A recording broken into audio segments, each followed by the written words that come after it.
Alright guys, welcome back. This is thct7, also known as the Catalyst. Right now this is my favorite map in Reflex, so I want to do a proper introduction to it. This is going to assume no knowledge, so the first section I'm just going to talk about map layout. This is a 2 atrium map, so you have one open area here, and you have a second open area here. That's really all there is to the map, but there are teleporters that link it through. There's a path down here that links to the other side. It goes over here. There's a path that goes down here and links you to the other side over here. So, two paths in the bottom that'll do that, one up top that'll connect it. So, like I said, 2 atriums and handful of teleporters. So let's talk teleporters. This one right here sends you right there. So you take this, you'll be right up there. And if you're fighting somebody, you see him take this, grab the bolt rifle, immediately try to shoot him like that. Works very well. The other teleporter that's really close, this one takes you right there. So that one is just for going up a level. This one is also for going up a level, same room. Then there are 2 teleporters that are cross map. This one will send you all the way to the other side of the map over there. That's pretty close to the opposite corner of the map. That one's like over there and sends you there. And this one sends you close to it. It's right there. So you can go through this one, immediately turn around, go through it, and you're there. So if you double back through here, you're going to be right there. It's a weird one. But both of those are cross map. So that definitely provides a good movement option whenever you just need to get away. So let's talk major armors. As you can see, red armor is down here. This is lava. This is going to hurt you. You can fall in this. It will mess you up if you accidentally fall in it, but it's shallow, so you can immediately jump right back out. You can walk to this red armor. You can jump to it. Be careful with this ceiling. I got bounced into that and rocket jumped off that in the middle of a fight yesterday. That was fun. Other than that, there are 2 yellow armors. So I'm going to take this teleporter up here. I'm above the red armor. It's straight down there. Here's one yellow. You can jump to that. And the other yellow is right here. So stair jumps, or teleporter jumps, you can go like that out of that teleporter straight to there. You can stair jump. You don't even need the stairs. You can just go straight from here to there. You can go from here to here. No problem. A lot of options in getting to this yellow armor. So notice these 2 yellows are actually pretty close. I would consider this an in-control area. So this, you have a good shot at somebody who's going to this, and if they go to this yellow armor, you can fight them. Say the other one's still up. You fight them, do some damage, they hurt you, and then you retreat and get the other one. They're wounded, you just got a fresh armor. Or vice versa. If he's coming here, you see him going for that, you fight, he does damage to you, you do damage to him, you're both hurt, then you retreat, get this yellow.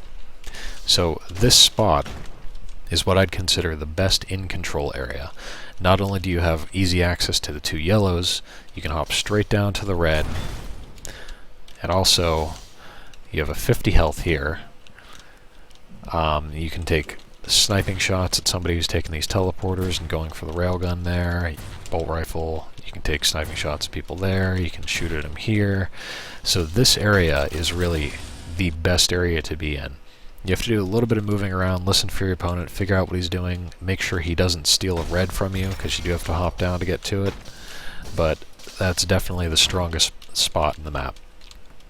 Now, healths. So this is a 50 health. Definitely a good thing to have on your hands. These are 2 25s. And then there are 2 other 25s right here. So the lower section of the map has more health than the in-control area specifically, but the healths that are on the ground are not necessarily inaccessible by the person who's in control.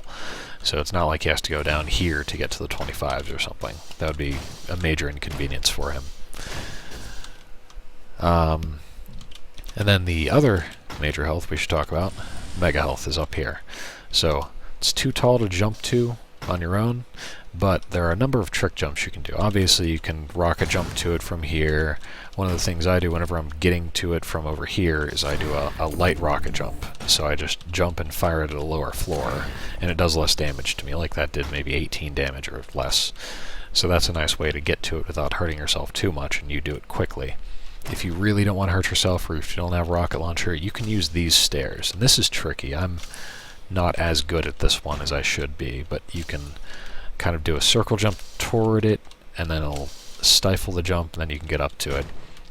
Of course, there is this one, which is a little bit more advanced, so you do have to do the, like, circle jump into it. So you can go like that, and circle jump at the second one. Then, of course, since that's a teleporter destination, it's right here, you jump just before the teleporter, and then do a turning circle jump 90 degrees to the right.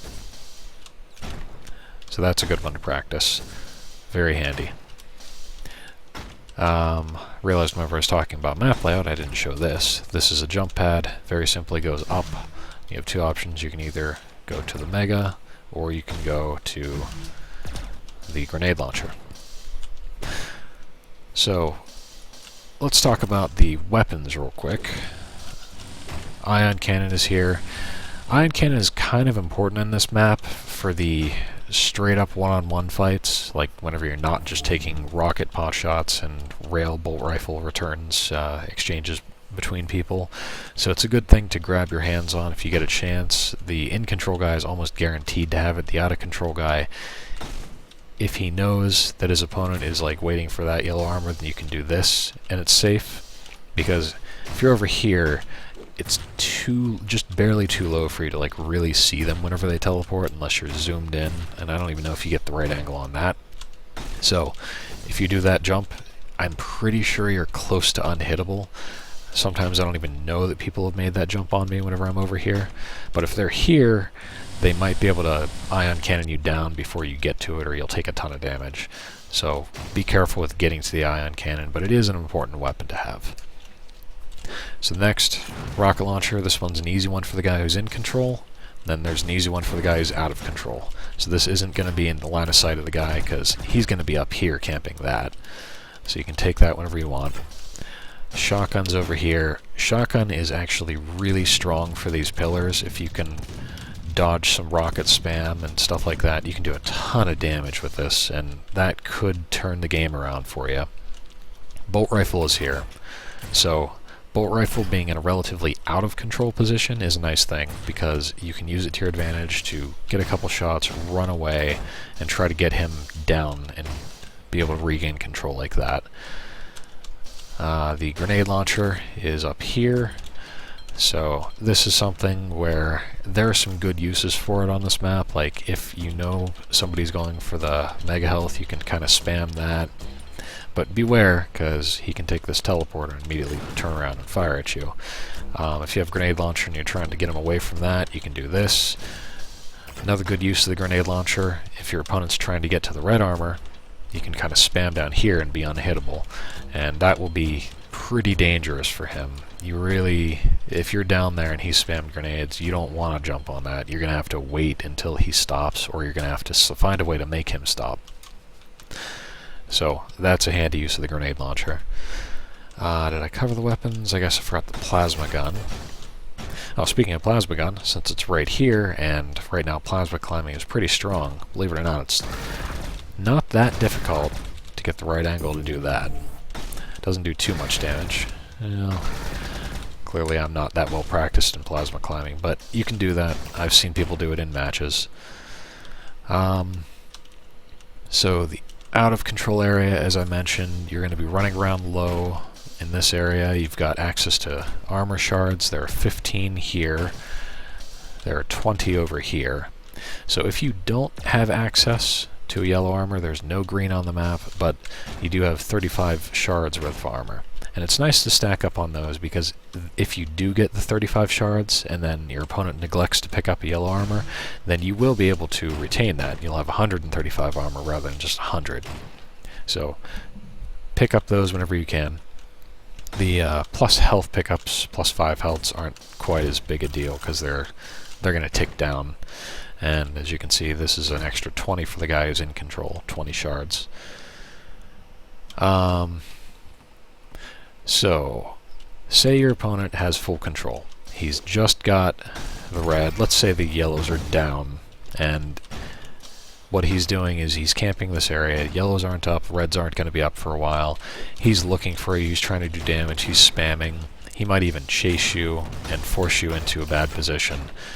What you should be doing whenever he's up there taking shots, get weaponry. Make sure you have a bolt rifle and a rocket launcher. Get the shards, and then try to waste his time. So if you know the lightning gun yellow armor is coming up, the ion cannon yellow armor is coming up, give him an indication that you might fight for it. So like, you know, spam at him, maybe have the bolt rifle, maybe hit him, but waste his time. Make it so that, like, you know, he's gotten yellow, or he's gotten the red armor, and he wants to take damage. He's going to need to drop down from 200 armor to 131 armor. And in order to do that, he has to either hurt himself quite a lot, or you have to hurt him. So if he sees you down there, and like, he wants to take damage so that he can pick this up, and he wants to do damage to you too, of course. So my favorite thing whenever somebody is completely controlling the map is you make them think there's a fight coming, but you give yourself enough room to actually run away if he's coming your way. So you can do that here, you can do that up here, you can, you know, spam a little bit, maybe he'll eat your grenade, and that's fine, you know. Either he's going to eat your grenade or he's going to hurt himself to grab that yellow. But the longer you can waste his time, the more chance you'll have of other armor spawning. And the more chance the other armors spawn at the same time as he's grabbing that means both armors will be up in the next cycle. So that is always a good thing if you're out of control. You want this armor to be spawning at the same time as this armor. And then, say they are both spawning at the same time next cycle, he's up there, you're over here, and if they're both going to come up, he has to pick one. You can easily get to this one, or if you're listening and you hear him heading towards that one, he grabbed the shards, you can do this and get to this one. So, waste his time when he's in control. It makes the armors come up at the same time, gives you more options next time. So say you do get an armor. You're at 100 yellow, maybe a little bit more. Your opponent is at 150 yellow, maybe 200 red, maybe he has mega. He can take more damage than you. So you don't really want to contest him for mega. What I see a lot of people doing is they'll do this spam. And it's easy if you just kind of strafe and like don't use your mouse to aim, because trying to track and getting, you know, you're going to shoot rockets into these things. So if you just keep your mouse straight and you strafe and fire, that's a good way to like get these shots in while still dodging. But I don't even like this that much, because really, best case scenario, you're going to hit him for like one hit of damage unless you really aim this like at the perfect spot where it's going to bounce him. And in that case, it might do like 2 shots, maybe 150 damage, but that's really rare. So if you have a little bit of armor, enough that you can put up a small fight for the red, but you don't want to go all out and gamble everything, my favorite position, my favorite 2 positions, one is up here. So the red's down there, say he's like here, he knows you're up here. You can just spam rockets at him, and if you can hit him after he grabs the red, that's wonderful, because next time you fight for an armor, you're going to have an advantage. So you can push that and regain control.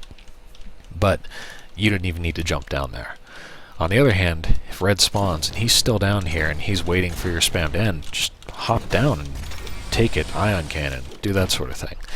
So that's a really good spot to be. You have some good options if you're up there and red armor spawning and you have enough armor to actually put up a small fight, but you don't want to go for a full fight.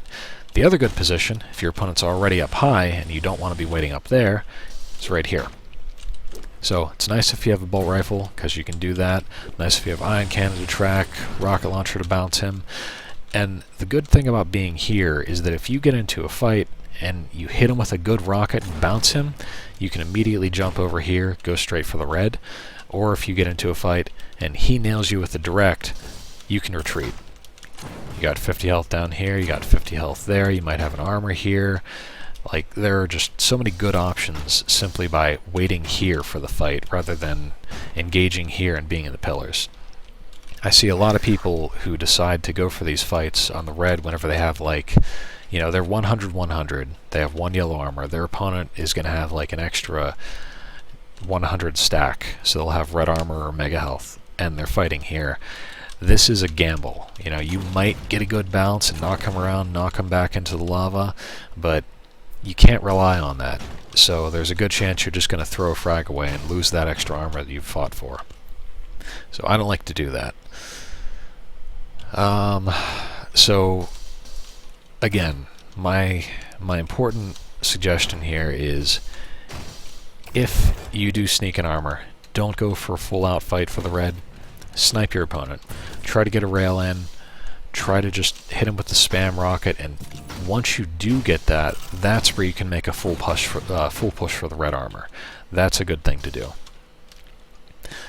So that is my basic introduction to thct7. There's a lot of good stuff on this map. I think it plays really well. The person out of control has good options. Person in control has good options. It's just how well do those people play them. And right now, if you get a chance to play this map, there's a wide range of skill on this map. You'll find some interesting players who have some unique ideas on what they should do in control, and I think that you'll find that the people who use this area to their advantage and just take care of the positional advantage stuff are going to win a lot more often.